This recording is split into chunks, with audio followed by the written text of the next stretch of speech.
Bon, on va peut-être commencer à faire tout boulou, tout boulou. Alors c'est à peu près... J'ai mis les films à peu près... Ils sont à peu près dans l'ordre dans lequel je les ai vus, mais pas tout à fait. Mais bon, peu importe, c'est pas très grave. C'est point très grave. Tibilip, stibilou. Allô.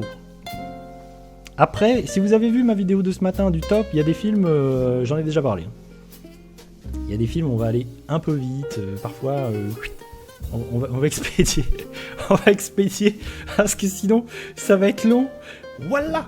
Je vous ai pas montré d'ailleurs, mais la liste elle est là. Là il y en a. Je crois que j'en ai 115. À peu près. Du coup voilà, j'ai fait des catégories, j'ai mon top 2022. Il y en a à peu près. Je vous dis à peu près 7.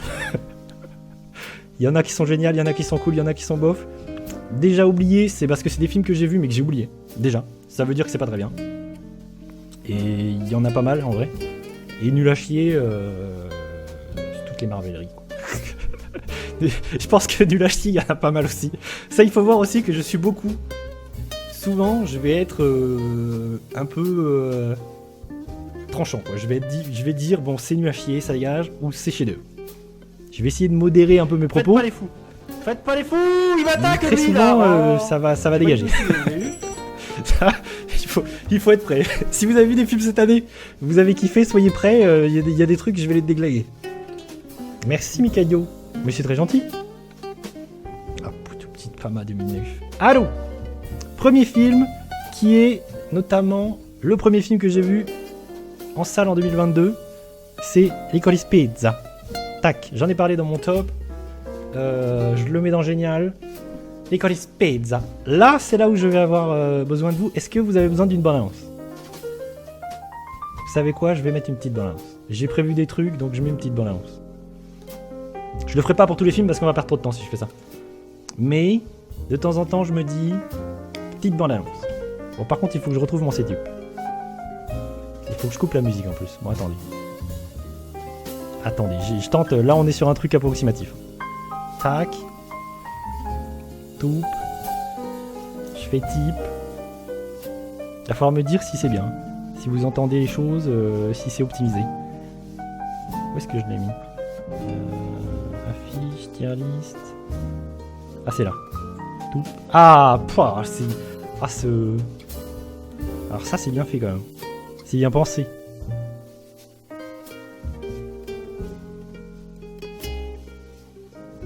Ouais, tu sais quoi, je vais faire ça, Mika. Mais aussi pour les films qui sont très obscurs, où vraiment, vous allez avoir besoin d'une bande-annonce pour comprendre ce que c'est. Parce que si vous voyez pas la bande-annonce, des fois je vais pouvoir expliquer ce que je veux, ça va être incompréhensible. Il y a des films où je pense que ça va être incompréhensible. Bon, je coupe la petite musique jazz, et je vous mets ce petit trailer. Bon, je fais tout moi-même, donc on s'excuse. Hop, c'est compliqué.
Évidemment, la bande-annonce en montre beaucoup trop. La bande-annonce montre tout le film. J'aurais dû checker les bandes-annonces. Ça, c'est un peu chiant. Ça, c'est un truc qui, moi, m'énerve beaucoup sur les bandes-annonces modernes. C'est que tu vois tout le film. Il y en a trop. C'est pour ça aussi que souvent, quand il y a des films, je sais que je vais les voir ou que je vais y aller, je regarde plus les bandes-annonces. Par exemple, Avatar 2, j'ai pas regardé les bandes-annonces, les dernières bandes-annonces. Vraiment parce que je savais que j'allais y aller. Donc, au final, c'est bon, quoi. Alors, évidemment, on a tout vu. Je remets la tier list. Ah, putain, ça va être compliqué. C'était où? Ah, c'est là. Toup. Tac. Toup. Attention. Tout ceci. Ah, bah voilà. Évidemment, j'ai fait de la merde. Type. Tac. Voilà. Comme ça, je mets la petite affiche. Comme ça, vous savez de quoi je parle parce que les images sont petites. Ah, ça a été optimisé. Du coup, Licorice Pizza, c'est le premier film que j'ai vu en 2022. Il est dans mon top, c'est pour ça que je le mets dans Génial. Il n'est pas dans les films que j'ai surpréférés de toute l'année, mais vraiment, j'ai trouvé le film génial. Je l'ai vu 2 fois au cinéma. C'est le dernier film de Paul Thomas Anderson, à qui l'on doit There Will Be Blood, des trucs comme The Master, des trucs comme Phantom Thread. C'est un grand réalisateur. Et il revient en 2022 avec un film que moi j'ai beaucoup aimé parce que c'est très sensible. C'est un film de romance entre une jeune femme et un jeune homme qui ont une différence. C'est ça qui est important aussi, c'est que les deux ont une très grande différence d'âge, une dizaine d'années de différence. L'homme est plus jeune que la femme. Et ils vont se rencontrer et le jeune homme est quelqu'un de... C'est un espèce de tourbillon. Il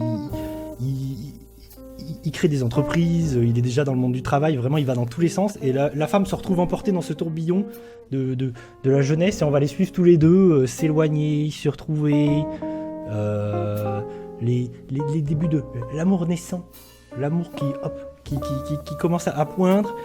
Et les deux vont courir dans des sens opposés, puis peut-être courir dans le même sens pour s'aimer, la sensibilité, l'amour. C'est ça qu'on veut. On veut de l'amour.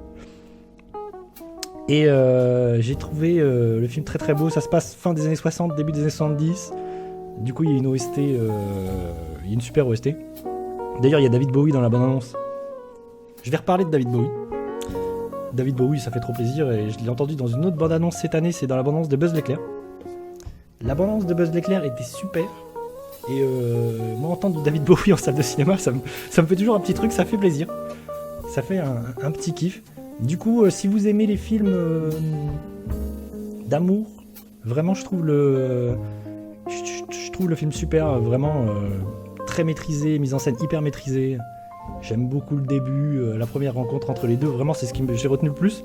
Vraiment la première scène du film, on découvre les personnages, vraiment, en fait très rapidement.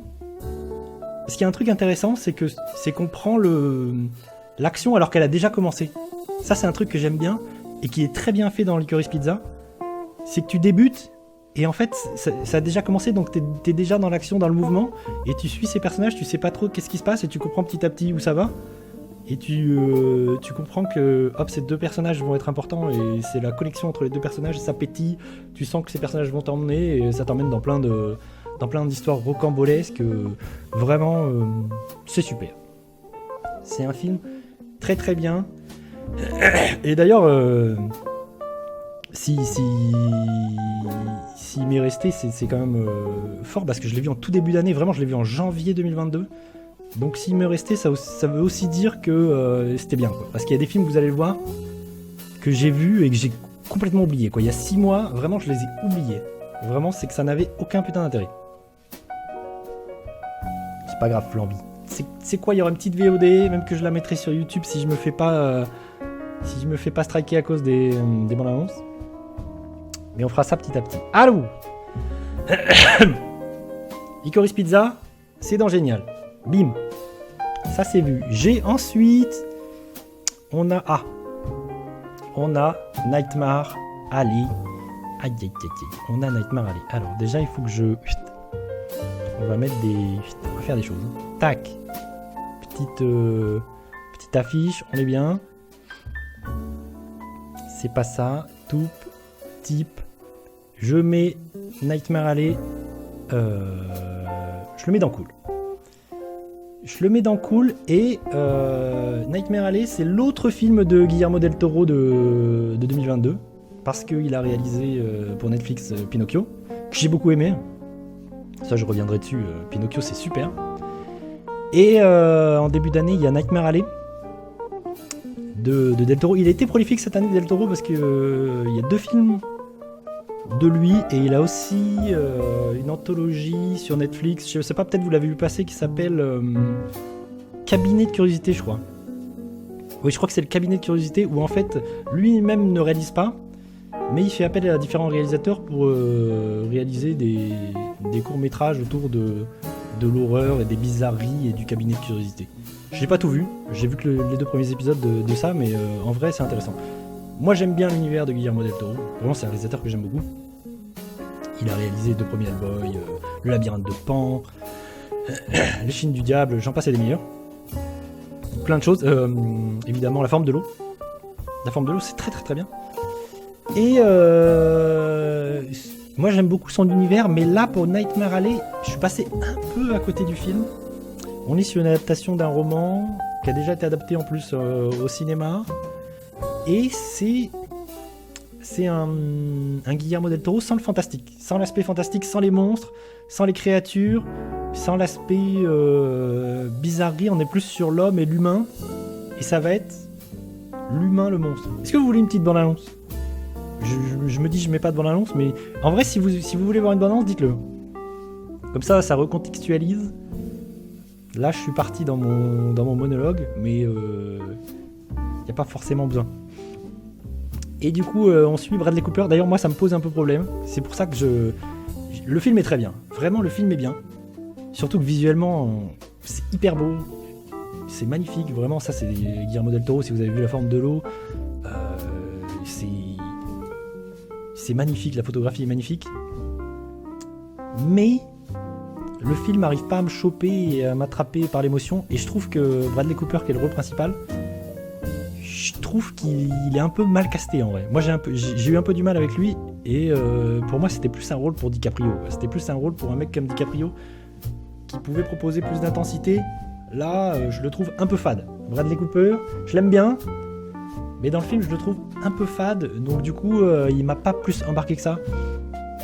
Mais c'est ces films où je le mets dans cool, parce que vraiment il est très bien, mais il s'est estompé dans ma mémoire. Voilà, c'est un film que j'ai vu, ici c'est un peu long, ça fait partie de ces films où je me dis tu coupes 30 minutes c'est mieux, là c'est un peu long, ça tartine, ça c'est un truc que vous allez voir que je vais dire souvent, c'est que j'aime pas quand on me tartine des histoires. Quand t'as un truc à raconter et que tu vas tartiner, et que au final pour rien. Il y a beaucoup de séries où ça me saoule, où vraiment il y a des épisodes où ça tartine et ça raconte plus rien, c'est vraiment faire des saisons pour faire des saisons. Netflix, si tu nous écoutes. D'ailleurs, je parlerai pas de... Tiens, ça me fait penser à ça. Je parlerai pas de séries aujourd'hui, mais j'ai vu des séries aussi. Même si je regarde beaucoup moins de séries, j'ai vu des séries cette année. Et notamment les séries les plus populaires, genre Lord of the Rings, La Maison du Dragon, Obi-Wan. Obi-Wan, c'était nul à chier. Peut-être on parlera série, un de ces quatre. Peut-être. Va savoir. Parce qu'en plus, en vrai, quand j'y repense, j'en ai vu quelques-unes. Mais j'ai rien vu au niveau série en 2022, c'est vrai que j'ai rien vu de fou. Lord of the Rings, ça a été une déception. Mais La Maison du Dragon... House of the Dragon, c'était très bien. Bon, Nightmare Alley, c'est dans le coup. Ça ira pas plus haut. C'était pas mal. La suite, oulala. Alors là, on va rentrer dans les... Oulala. Là, on est dans la catégorie que j'aime bien. Attention, là, ça va tirer à balles réelles. Toup. On est sur Scream. Bon, ça vaut pas la peine de mettre une bonne annonce. Ça, je vous le dis direct, c'est nul à chier. Hop, alors. Je vais faire une petite parenthèse sur les films de... les films d'horreur, parce que quand même, cette année 2022, il y a des franchises, mais des franchises cultes, et qui sont là depuis 40-50 ans, voire plus. Et il y a eu des épisodes de ces séries cette année, en 2022, enfin, l'année passée, mais tout est nul à chier. C'est assez terrible. Il y a eu un film on va les voir tous, hein, parce que je les ai tous vus. Il y a eu un film Massacre à la tronçonneuse, il y a un film Scream, il y a un film Halloween, il y a un film Hellraiser, il y a un film Jeepers Creepers aussi, que j'ai pas vu parce que ça avait l'air nul à chier. J'en passe et des meilleurs. C'est assez fou parce que vraiment c'est des sagas d'horreur que moi j'aime, parce que vraiment il y a des épisodes qui sont cultes et qui sont des classiques, mais qui reviennent, qu'on retouille encore en 2022, on retouille avec ces séries, mais laissez-les tranquilles quoi. Au bout d'un moment, là ce Scream c'est éclaté quoi. Ça n'a aucun intérêt. En plus, ça c'est aussi un truc qui me rend fou, c'est de sortir des nouveaux épisodes, mais en enlevant la numérotation. Il n'y a plus de numérotation quoi, on fait des reboots, donc du coup il y a 2 films qui s'appellent Scream. Par exemple Halloween, il y a 2 films qui s'appellent juste Halloween. Il y a 2 films qui s'appellent juste Massacre à la tronçonneuse. Mais niquez-vous. C'est trop chiant. C'est trop casse-couille, arrêtez de faire ça. Ah, ça rend fou. Mettez un sous-titre, je sais pas, faites quelque chose. Merde. Bref, ça m'énerve. Du coup, Scream, je crois que c'est l'épisode 5 d'ailleurs. Moi, je les ai tous vus. J'aime bien la saga Scream, même si c'est pas ma saga horrifique préférée. Et là, en l'occurrence, c'est le premier réalisé par quelqu'un d'autre que Wes Craven, parce que c'est une saga de Wes Craven, réalisée par Wes Craven. Et j'imagine que certains d'entre vous ont déjà vu des films Scream.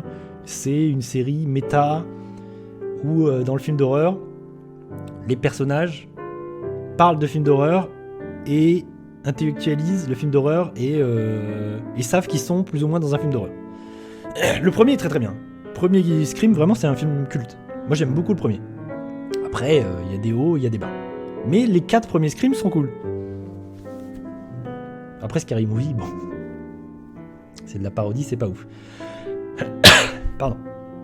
Mais là, faire revenir Scream, vraiment, c'est juste pour la nostalgie. Moi, j'en ai marre, vous allez le voir, vous allez beaucoup m'entendre dire ça aussi. Les films qui jouent sur la nostalgie, qui reviennent de saga culte, j'en peux plus. J'en ai eu ma dose. Vraiment, des Jurassic World, des machins, des Top Gun, des bidules, niquez-vous, quoi. Vraiment, je les regarde tous, mais niquez-vous. Il y a un moment donné, cette année, j'ai eu une overdose. Vraiment, vous allez voir, tout le monde a kiffé Top Gun. Moi, Top Gun, il m'a saoulé.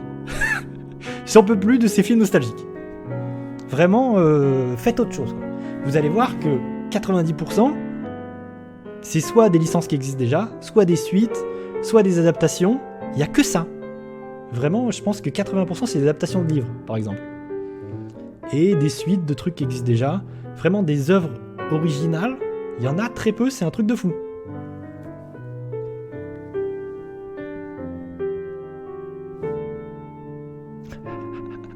Donc voilà, Scream, ça dégage, on va pas en parler plus longtemps. De toute façon, il va y avoir d'autres films d'horreur claqués. C'est nul à chier. Ah, on a à la suite. Toup. Tac. Alors lui, j'ai créé, voilà, j'ai créé, hop, un petit endroit juste pour ce genre de film. Voilà, c'est déjà oublié. Je vous le dis, il est dans déjà oublié. C'est le 4e épisode de la saga Hotel Transylvania. J'en ai 0 souvenir. Là, en voyant l'affiche, je sais que c'est l'épisode où le personnage qui est humain devient monstrueux et tous les monstres deviennent humains. Mais en plus, je pense que c'est pas nul. Mais ça aussi, c'est un truc. J'adore le cinéma d'animation, donc vraiment, il va y avoir beaucoup de. Vraiment, le cinéma d'animation, j'y vais. J'y vais quoi. Moi, je regarde un peu, j'essaie de voir un peu tout ce qui se passe en cinéma d'animation, des petites bizarreries, des trucs de Pixar, de DreamWorks, de Disney, de machin, de bidule. Vraiment, j'adore le cinéma d'animation. Et du coup, j'y vais beaucoup et je regarde beaucoup. D'ailleurs, je crois que le film est sorti directement sur Prime Video. C'est Hotel Transylvanie 4. Et moi, j'aime bien cette saga. Hotel Transylvanie. Parce que c'est une saga réalisée et créée par Genndy Tartakovsky, qui est un petit génie de l'animation et qui était derrière Star Wars, Clone Wars, Samurai Jack, et notamment, du coup ça me fait une petite passerelle, notamment Primal. Primal, c'est une dinguerie. Si vous avez jamais vu Primal, saison 1, saison 2, regardez Primal de Genndy Tartakovsky. C'est un peu compliqué en France. Je pense que c'est un peu passé sous les radars parce que c'est sur Adult Swim. Il faut s'abonner à Adult Swim et c'est pas une grande plateforme. Donc tout le monde a zappé. Mais Primal, c'est hyper bien. Série d'animation, muette. Vraiment, avec un homme et un dinosaure. J'ai fait une vidéo du calendrier de l'Avent dessus. Primal, c'est génial. Mais même piratez-le au pire. Hein. Vraiment, c'est trouvable, c'est facilement trouvable. Vraiment, ça défonce. C'est hyper bien. C'est ce que j'ai vu de mieux en animation depuis longtemps. Ça défonce. Et du coup, le papa de Primal, c'est le papa de Hotel Transylvanie. Et il me semble qu'il a réalisé les 3 premiers films. Et que le 4, c'est plus lui. Ce qui peut-être explique le fait que le 4, j'en ai plus rien à foutre. Et que j'ai complètement oublié et que je saurais pas du tout vous décrire ce que raconte le film. Et de toute façon, je saurais même pas vous dire le 3, le 2, je sais pas. Le 1, à peu près. Mais les autres, voilà, ça fait partie de... Après, au bout d'un moment, il y a tellement d'épisodes que tu les différencies même plus. Ouais, c'est ça, Mikado, j'ai fait une vidéo sur Primal. Saga, enfin c'est une série d'animation muette. Il y a 2 saisons. Et c'est une relation, enfin c'est un homme à la préhistoire et un dinosaure. Ils vont créer une famille, enfin une relation entre les deux. Et ils vont se lier d'amitié, créer une petite famille. Et ils vont survivre dans ce monde préhistorique un peu fantasmé avec des monstres, des créatures. Mais c'est un tour de force parce que c'est vraiment raconter une histoire sans dialogue. Sur des dizaines d'épisodes muets. Et ça marche. Et c'est émouvant. Et c'est drôle. Le personnage du dinosaure, il est génial. J'adore ce personnage. Vraiment, ça va hyper loin. La saison 2, elle va hyper loin. Au début, tu te dis, il faut vraiment passer les premiers épisodes et la première saison. Parce que tu peux te dire, c'est un peu limité. Au début, c'est juste ces 2 personnages qui vont casser la gueule à des monstres de plus en plus gros, de plus en plus fantastiques et tout. Tu te dis, ça va un peu nulle part. Et en fait, pas du tout. Ça va quelque part. Ça va quelque part et c'est génial. Primal, c'est vraiment hyper bien.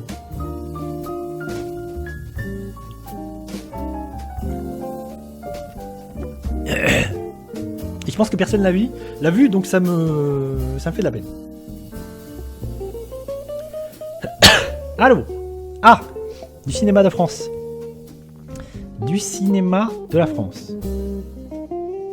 Je vous mets les affiches comme ça, on est bien. Comme ça, on a une bonne visibilité. On sait toujours où on en est. Les vedettes. Les vedettes. Où est-ce que je mets les vedettes? Ah, les vedettes, c'est dans bof, quoi. Les vedettes, si dans bof.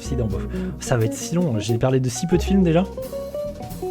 Les vedettes, c'est dans bof.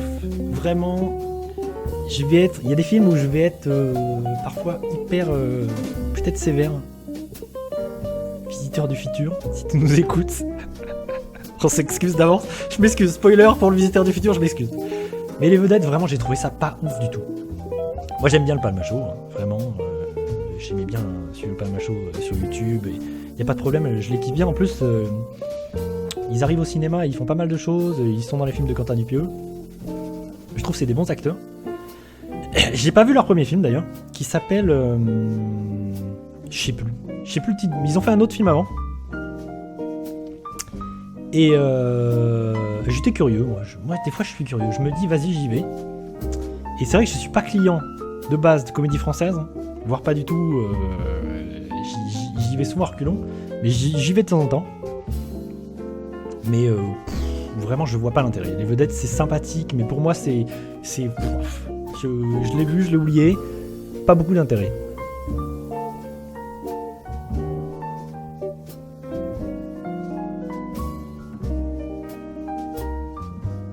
Mais oui, il a pas mal... En fait, dans le film, il y a un extrait, il y a une chanson parodique dans le film qui a beaucoup tourné sur les réseaux. Parce qu'elle est un peu entraînante et elle est un peu cool et elle est un peu rigolote. Et ça fonctionne dans le film. Mais de toute façon, moi je trouve que c'est des bons acteurs. Les deux, ils ont une alchimie qui fonctionne, ils s'amusent. Vraiment, moi j'aime bien les voir. J'aime bien les voir d'ailleurs dans d'autres films que les leurs. Mais là, vraiment, moi je m'ennuie. En fait, le problème, c'est que c'est du déjà vu et du revu, quoi. C'est du... Oh bonjour Dazouné. Vraiment j'ai déjà vu ça 1 milliard de fois, c'est pas très bien filmé, c'est pas très bien mis en scène, on s'emmerde quoi, l'histoire d'amitié, les 2 amis qui vont se séparer puis se retrouver, puis pour finalement être les meilleurs amis du monde. Bon j'ai vu ça 4000 fois, C'est pas ouf, c'est pas très intéressant, c'est bof. Je peux comprendre vraiment les gens qui kiffent, mais moi c'est vraiment un bof. Vraiment c'est le bof. Ah, Dazune, tu veux que je baisse le son de la musique? Bon attends, je fais ça, c'est cadeau. C'est pour toi, c'est cadeau. Elle t'a saoulé la musique? Ah, moi je voulais mettre une petite ambiance, mais la musique t'a saoulé. Ah, c'est terrible. Attends, je fais ça. Attendez. Ah mince. Comment tu vas, Dazune? Bon, vous me dites si c'est cool. Bon, j'ai baissé la musique, Dazune. Tu me diras hein, si c'est mieux. J'ai baissé. Allô? Où est-ce que... Comment tu vas, Dazune? Bonne année? Bonne année. J'espère que tu as passé des bonnes fêtes et que tout va bien pour toi. Et attention, on parle mal. Hein. On est sur ce stream pour mal parler. Qu'est-ce que... Mais le film de l'année, tout le monde le sait déjà. Hein. Je vous spoil, mon film de l'année, c'est Nope. Je l'ai déjà dit dans le calendrier de l'Avent. Je l'ai déjà dit dans ma vidéo de ce matin. Dazune va voir ma vidéo de ce matin. Et dans le top 22, là, ma ligne du haut top 22, il y en a 7 des films. Je vous le dis, je vous spoil. Ils sont dans la vidéo de ce matin. Mon top numéro 1 de 2022, c'est Nope. Voilà, de très loin. Vraiment, c'est l'évidence cette année pour moi. De Jordan Peele. Je vous le dis, il est là, c'est carré. C'est mon film, c'est le film que j'ai préféré cette année. En 2022. Voilà. Allô? Les vedettes, c'était pas ouf, ça dégage. Je me rends compte que j'ai pas mis de bande-annonce. Si vous voulez des bandes-annonces, dites-le moi. Il y a des films de temps en temps, je vais vous le mettre parce que ça va être plus clair pour vous. Allô? Ouh là là. Alors là, je sais que c'est un film dont j'ai déjà parlé en stream, je me souviens. Je vais vous mettre la petite affiche. Mort sur le Nil. Hercule Poirot. Ça va dans... En vrai, ça va dans nul à chier. ça va dans nul à chier. Direct. En vrai, j'aurais pu le mettre dans bof. Mais c'est éclaté. Vraiment, Mort sur le Nil, c'est compliqué. Ah ouais, mais vous allez voir, il y a des films vraiment. Là c'est sanction, c'est juste nul à chier. J'en ai parlé en stream, je me souviens. C'est la nouvelle adaptation. En plus, cette année, il y a eu des Whodunit et il y a eu Glace Oignon sur Netflix qui lui est très bien. Voilà, si vous voulez un Whodunit, c'est-à-dire film d'enquête, film de mystère, film Cluedo, allez voir Glace Oignon sur Netflix et allez surtout pas voir cette merde. Vraiment, c'est le deuxième film de Kenneth Branagh qui joue lui-même Hercule Poirot, qui réalise après le précédent, c'était quoi? Le précédent, c'était dans le train là. Bref, c'était mieux d'ailleurs. Ouais, Glace Oignon, j'ai trouvé ça très sympa. Je vais revenir dessus de toute façon à la fin. Mort sur le Nil, c'est nul. Vraiment, c'est essayer de faire un blockbuster spectaculaire avec Hercule Poirot. Vraiment, il y a des moments... Franchement, le début, c'est d'un ridicule absolu. Kenneth Branagh nous invente une origin story à la moustache de Hercule Poirot. C'est ridicule, j'ai rigolé dans la salle. C'est invraisemblable. Vraiment, il y a une scène d'action au début où tu le vois pendant la guerre. Je vous spoil, hein, il se prend une explosion. Du coup, il a une cicatrice. Du coup, pourquoi il a une moustache? Une moustache débile en plus, parce que dans le film, il a une moustache débile. Hein. Une énorme moustache. Ça, c'est le design de Hercule Poirot moderne. Et en fait, il l'a parce que il a une cicatrice sous la moustache. Enfin bref, c'est d'une débilité absolue. Ça, en plus, ça sort de nulle part. Hein. C'est vraiment, ils se sont dit, vas-y, il faut créer une origin story au personnage. La moustache, c'est un personnage. Ouais, c'est ça, c'est l'Orient Express. C'était beaucoup mieux. L'Orient Express, c'était pas génial, mais c'était mieux. Mais Mort sur le Nil, c'est une catastrophe. Et en plus de ça, il y a un truc qui est terrible, c'est que les effets spéciaux sont pas finis. Clairement, les effets spéciaux sont éclatés. Les fonds verts sont horribles. C'est moche. Vraiment, il y a des fonds verts, mais t'as envie de pleurer tellement c'est horrible. C'est infernal. Vraiment, c'est infernal. Vraiment, ces espèces de tentatives de moderniser ces personnages, Hercule Poirot, vraiment, Ça n'a aucun sens. Vraiment, c'est... petit goûter. C'est voilà, c'est inintéressant, n'allez pas voir Mort sur le Nil. Vraiment, en plus, il y a d'autres adaptations, c'est ça qui est terrible. C'est qu'il y a d'autres adaptations d'Hercule Poirot, de Mort sur le Nil, bien mieux, qui ont été réalisées les années précédentes. Enfin, il y a des années, vraiment, qui sont des classiques. Vraiment, allez pas voir ces films modernes qui sont vraiment claqués, qui essayent juste de vendre sur un casting un peu stylé. Mais c'est pas très bien. Petit goûter, on me dit que c'est l'heure du goûter. J'ai envie de faire pipi. Vous savez quoi, j'ai envie de faire un petit pipi. Oh, je vois le film qui arrive après. On est sur une lancée. Vous savez quoi, je vais faire un petit pipi.